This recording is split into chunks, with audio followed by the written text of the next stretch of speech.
ഇതുകൊണ്ടല്ലോ വാപ്പച്ചി വരുന്ന കാത്തുക്കേനിട്ടോ ഹിമാലയമേലൊന്ന് റൈഡ് പോകാൻ വേണ്ടിയിട്ട്. ഹിമാലയമേൽ ഒരു റൈഡ് പോകാൻ പറഞ്ഞാൽ ഒക്കെ അന്ന് ഭയങ്കര സന്തോഷം. അപ്പോൾ ഇപ്പം നമ്മൾ പോകുന്നത് പെരുന്നാൾക്കുള്ള ഫാൻസി ഐറ്റംസ് വാങ്ങാനാണ്. എല്ലാ പ്രാവശ്യവും ഞങ്ങൾ അരീക്കോടാണ് പോവല്.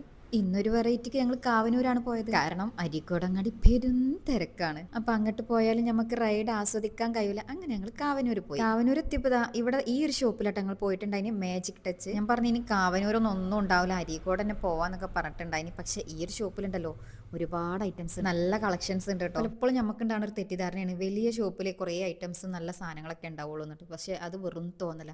ഒരു ചെറിയ ഷോപ്പാണെങ്കിലും അതിൽ നമുക്ക് വേണ്ട എല്ലാ ഐറ്റംസും ഉണ്ടാവും. പക്ഷേ ഈ വലിയ ഷോപ്പിനേക്കാളും അഫോർഡബിളും ആയിരിക്കും. ഞങ്ങൾക്ക് വേണ്ട ഐറ്റംസ് ഒക്കെ ഇവിടുന്ന് കിട്ടിയിട്ടുണ്ടായിരുന്നു കേട്ടോ.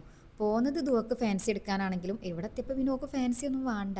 ഓക്ക് പിന്നെ ടോയ്സ്. ഇവിടെ എന്നോട് അങ്ങനെ ടോയ്സ് ചോദിക്കൂല കേട്ടോ, കാരണം ഓക്കറിയാം ഞാൻ അധികം വാങ്ങിക്കൊടുക്കൂല. പക്ഷേ ഇവളെ വാപ്പച്ചി ഓളെ ടോയ്സ് വാങ്ങിക്കൊടുത്ത് വശീകരിച്ച് വെച്ചു. ഇല്ല കേട്ടോ, അങ്ങനെ എല്ലാം ഒന്നും വാങ്ങിക്കൊടുക്കൂല. പക്ഷേ ഇങ്ങനെ ചെറിയ ചെറിയ ഐറ്റംസ് ഒക്കെ ചോദിക്കുമ്പോൾ പെട്ടെന്ന് വാങ്ങിക്കൊടുക്കും. പിന്നെ ഉണ്ടല്ലോ ഇവിടെ ഇയറിങ്സിൽ ഒരുപാട് നല്ല കളക്ഷൻസ് ഉണ്ട് കേട്ടോ. അതുകൊണ്ട് തന്നെ എനിക്ക് ഭയങ്കര കൺഫ്യൂഷൻ. ഇനി സിമ്പിളായിട്ടുള്ള എടുക്കണോ ഹെവി ആയിട്ട് എടുക്കണോ എന്നൊക്കെ. അങ്ങനെ രണ്ടൊന്നും ഓരോന്ന് വെച്ചിട്ടെടുത്ത് പിന്നെ സ്റ്റെൻസിൽ ഇതൊക്കെയുള്ള വള മാല ഒക്കെ വാങ്ങിയിട്ട് തിരിച്ചു പോകുന്നു. ഞാൻ പറഞ്ഞില്ല അവിടെ നല്ല കളക്ഷൻസ് ഉണ്ട് എന്ന്. അതുകൊണ്ട് പെട്ടെന്ന് പെട്ടെന്ന് തന്നെ സാധനങ്ങൾ കിട്ടിയോണ്ട് തന്നെ നമ്മൾ പെട്ടെന്ന് തന്നെ തിരിച്ചു പോന്നിട്ടുണ്ടായി. അപ്പോൾ ടൈം ഒരുപാട് ബാക്കി ഉണ്ടായപ്പം പുത്തലത്തും കൂടി പോയിട്ടുണ്ടായിനി. അവിടെ ചെന്നപ്പോൾ ദാ ഹെന്ന ബൈ റൂമിൻ്റെ ടീമുണ്ട്. അവിടെ മൈലാഞ്ചി ഇട്ട് കൊടുക്കും. നമ്മൾ ഫസ്റ്റ് അവിടെ മൈലാഞ്ചി ഇടാനായിട്ട് പോയതൊന്നുമില്ല, ഇനി ജസ്റ്റ് അവിടെ പാർക്കിലൊന്ന് കയറി ഇറങ്ങുക എന്നുള്ളൊരു മൂടേനി കേട്ടോ.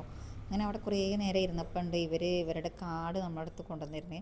അങ്ങനെ കൊണ്ടുവന്ന് തന്നപ്പോൾ ജസ്റ്റ് ഒരു ഇൻസ്റ്റഗ്രാം പേജൊക്കെ ചെക്ക് ചെയ്തപ്പോൾ ഇവർ ഒരുപാട് നല്ല ഡിസൈൻസ് ഒക്കെ ചെയ്തിട്ടുണ്ട്. അപ്പോൾ പിന്നെ ദുവൻ്റെ ഒരു സൈഡിൽ അവിടെ നിന്ന് ഇട്ടിട്ട് ഒരുപാട് നല്ല സ്റ്റെൻസിൽസും ഉണ്ടായിട്ട് അവരുടെ അടുത്ത്. അങ്ങനെ അതൊക്കെ വാങ്ങിയിട്ട് ഓളൊരു കയ്യിൽ മൈലാഞ്ചി ഇട്ടിട്ട് ഞങ്ങൾ തിരിച്ചു പോന്നു.